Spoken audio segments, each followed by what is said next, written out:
Hi friends, எல்லாருக்கும் வணக்கம். எல்லோரும் எப்படி இருக்கீங்க? எல்லோரும் நல்லா இருப்பீங்கன்னு நம்புகிறேன். இன்றைக்கி வந்து எப்பவும் போல் இல்லை, இவ்வளோ நாளாக கொஞ்சம் லேட்டாக தான் எழுந்தேன். இன்றைக்கி கொஞ்சம் சீக்கிரமாக எழுந்துட்டேன். டைம்லாம் வந்துட்டு அலாரம்லாம் கரெக்டாக ஒரு 4:30 மணிக்கெலாம் வச்சுட்டு எழுந்திரிச்சிட்டேன். ஏன்னா பசங்களுக்கு லீவ் விட்டாலும் ஹஸ்பண்டுக்கு வந்துட்டு எப்போவுமே வந்துட்டு ஆஃபீஸ் போகணும் இல்லையா? அதனால் சரி நமக்கு வந்துட்டு சாப்பாடு கட்டணும். அந்த ரொட்டீனை வந்து காலையில் முடித்தாதான் நமக்கு காலையில் கொஞ்சம் ஃப்ரீயாக இருக்கும். ஒரு 8 மணிக்கு மேலெல்லாம் கொஞ்சம் ஃப்ரீயாக இருக்கும். டிஃபனு அப்புறம் லஞ்சு இதெல்லாம் முடிஞ்சிடுச்சு அப்படின்னா நம்ம கொஞ்சம் அதுக்கப்புறம் வந்துட்டு ஃப்ரீயாகிடலாம் அப்படின்றதுனால சீக்கிரமாக எழுந்திரிச்சிட்டு எப்பவும் போல் என்னோடய ரொட்டீனை வந்துட்டு ஸ்டார்ட் பண்ணிட்டேன். நமக்கு வந்து எப்போவுமே பார்த்தீங்கன்னா குளிச்சுட்டு தான் அந்த கிச்சனுக்கு போகிற இதெல்லாம் இப்போது வந்துட்டு ரீசெண்டாக வந்துட்டு நான் பழகியிருக்கேன். அது வந்து நிறைய பேருக்கு வந்துட்டு தெரிஞ்சிருக்கும், என்னோடய வீடியோஸ்லாம் பார்க்குறவங்களுக்கு. அந்த குளிக்காமல் கிச்சனுக்கு போகிறது அப்படின்றது என்னோடய இதுலேயே வந்துட்டு கிடையாது அப்படின்ற மாதிரி ஆயிடுச்சு. ஏன்னா இல்லைன்னா பார்த்திங்கன்னா ரொம்பவும் சோம்பேறியாக இருக்கும். நம்ம குளிக்காமல் கிச்சனுக்கு போய் பார்த்தாலே எனக்கு என்னவோ அப்படியே சோம்பேறியாக இருக்கும், தூங்கி வழிகிற மாதிரியே இருக்கும். அதனாலே பார்த்திங்கன்னா நான் காலையிலே ப்ரஷ் பண்ணிவிட்டு குளிச்சுட்டு அதுக்கப்புறம் எனக்கு பிடிச்ச ஏதாவது ட்ரெஸ் எல்லாம் போட்டுக்கிட்டு கொஞ்சம் லைட்டாக ஏதோ ஒரு க்ரீமு இல்லைனா மேக்கப் மாதிரி போட்டுக்கிட்டு அதுக்கப்புறம் தான் கிச்சனுக்கே போகிறது.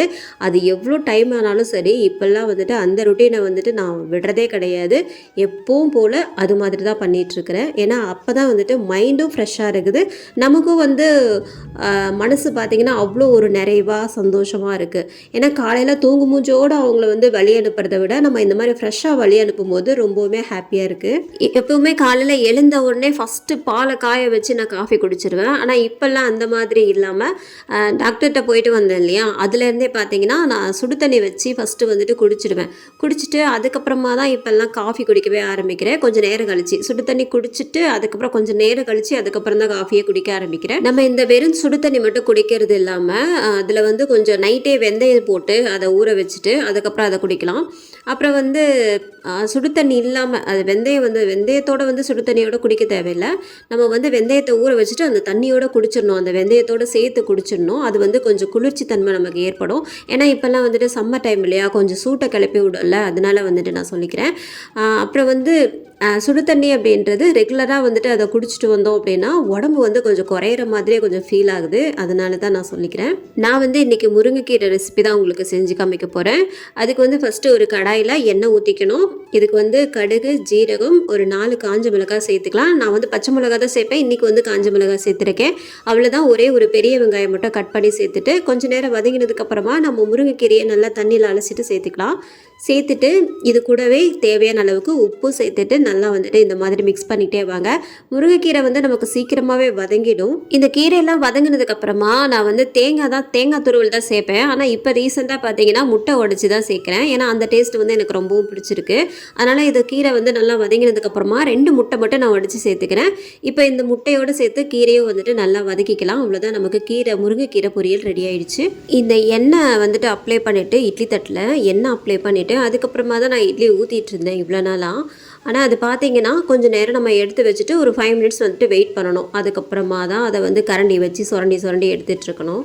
அது வந்து பார்த்திங்கன்னா எனக்கு அவ்வளோவா பிடிக்கல. சரி, அதனால் என்ன பண்ணேன், சரி துணியை வச்சு நம்ம இட்லி ஊற்றலாம் அப்படின்ற மாதிரி எனக்கு பிளான் இருந்தது. ஏன்னா எங்கள் அம்மா பார்த்திங்கன்னா அப்படி தான் பண்ணுவாங்க. துணி போட்டு நல்லா இட்லி ஊற்றுனாங்க அப்படின்னா அதை அப்படியே மூடியை கவுத்து போட்டுட்டு அப்படியே சூப்பராக எடுத்துருவாங்க. அது எனக்கு ரொம்பவுமே பிடிச்சிருந்தது.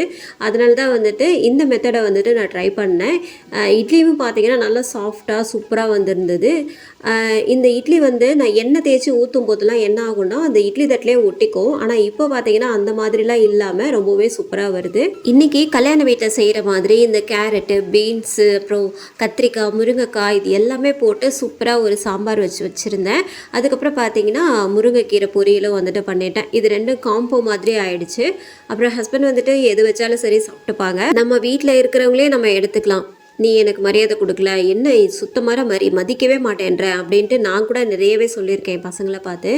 ஆனால் நம்ம வந்து எந்த அளவுக்கு நடந்துக்கிறோமோ அந்த அளவுக்கு தான் நமக்கு மரியாதை கிடைக்கும். அது சின்னவங்களாக இருந்தாலும் சரி, பெரியவங்களாக இருந்தாலும் சரி, நம்ம எண்ணமும் செயலும் நல்லா இருந்தது அப்படின்னாலே நம்மளுக்கு மரியாதை தன்னால் கிடைக்கும். அதை விட்டுட்டு எனக்கு மரியாதை கொடுக்கல அப்படின்ட்டு நம்ம அவங்க கூட போய் சண்டை போட்டு எந்த ஒரு பிரயோஜனமும் கிடையாது. வெளியில இருந்தும் சரி, ஒருத்தவங்க உங்களுக்கு மரியாதை கொடுக்கல அப்படின்ட்டு நீங்கள் எதிர்பார்க்கக்கூடாது. அது உங்களுக்கு மரியாதை அப்படின்றது நீங்கள் கேட்டு வாங்குற பொருள் இல்லை, அது தானாகவே வரணும். இந்த விளாக் உங்கள் எல்லாருக்கும் பிடிச்சிருக்குன்னு நினைக்கிறேன். அடுத்து ஒரு நல்ல விளாக்ல பார்க்கலாம். அது வரைக்கும் பாய்.